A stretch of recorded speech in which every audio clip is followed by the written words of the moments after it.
This movie is literally a public service announcement because you'll be amazed at how many people don't save and don't save often and don't even back up their work. Now, of course, backing up your work is really critical, especially if you're doing work for a client. The last thing they want to hear is you calling them on the phone and saying, "Yeah, about that book cover that I worked on for the past 2 weeks, uh, lightning hit my house and it's gone."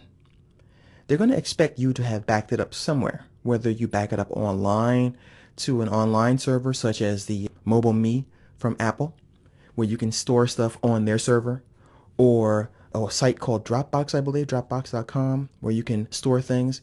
The idea is pretty much to save your artwork in as many different locations as possible so that you can always go back to the last state without having to redo your work. All right, so let's talk about, first of all, how to save. And once again, you'll be amazed at how many people don't do this. So go to File and simply say Save. You can also press Command or Control S. I highly recommend saving every 10 to 15 minutes. Just remember this keyboard shortcut, and as you work, just go ahead and press that. So what's the difference really between save and save as?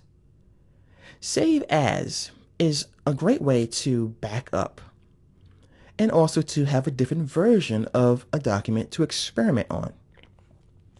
When a client typically hires me and they say to me, "I want you to take this tornado and I want you to make it look like a poster. So add really crazy colors and do whatever you want."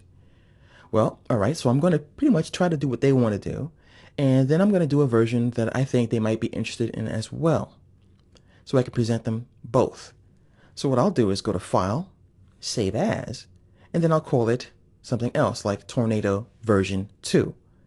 What happens when you save as is Photoshop will close the other file and leave it as it was. And if you made some modifications to it and you saved it, it's going to save those modifications.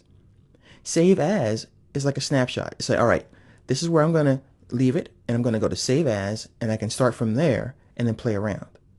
Or if you want to, as a little shortcut, if you want to play around and experiment with different versions, you can also do what I do often, which is simply duplicate the artwork several times in the same document, and then hide the layers that you want to always go back to just in case you mess up too much.